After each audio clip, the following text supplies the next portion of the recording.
Hello everyone, welcome to back my channel. I hope everyone is having a wonderful day. Before starting the video, please go ahead and hit the subscribe button. Young and Restless twisted when we thought it would turn this week. We really didn't see this coming. The jaw-dropping reveal came when Maria told Nick that she had found Sharon's meds and she was taking them. Wait, what? This totally unexpected bit of information left us all wondering what the heck then is really going on here? Maria and Nick hatched a plan to get to the bottom of Sharon's rather unhinged behavior by going behind her back to figure out whether or not she was on her bipolar meds as she claimed to be. Maria subsequently reported that she found the prescription at her mom's place and launched her investigation. The number of pills left in the bottle indicated that she had been taking them since the day they were prescribed, so Maria concluded that Sharon was her meds.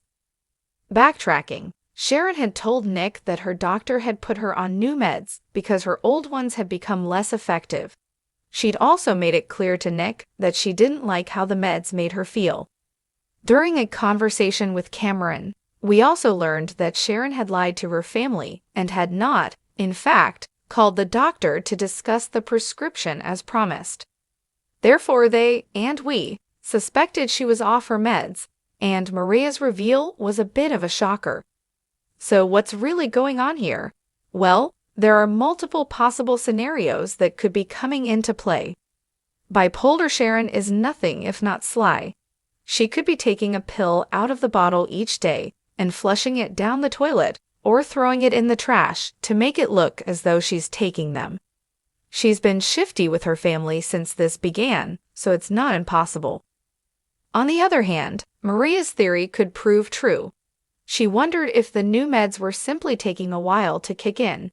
After all, it can take weeks for a prescription like this to take effect.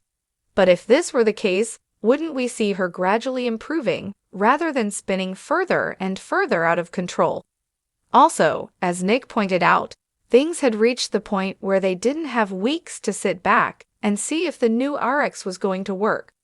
It's possible that Sharon was prescribed the wrong meds. It often takes some trial and error to land on the correct prescription to treat bipolar disorder, but if Sharon has stopped communicating with her doctor, they'd have no way of knowing that the pills are having an undesired effect on her. We also saw Maria find a huge bottle of ibuprofen in Sharon's purse. Now, nothing happens on soaps without a reason, so how might this figure in? Has Sharon been dumping out her prescription medicine and replacing it with ibuprofen? Perhaps what Maria thought she was counting was not proper meds at all. Conversely, the ibuprofen could be indicative that something more is at play here. We haven't seen Sharon having headaches, but she's been spaced out and sleeping a lot.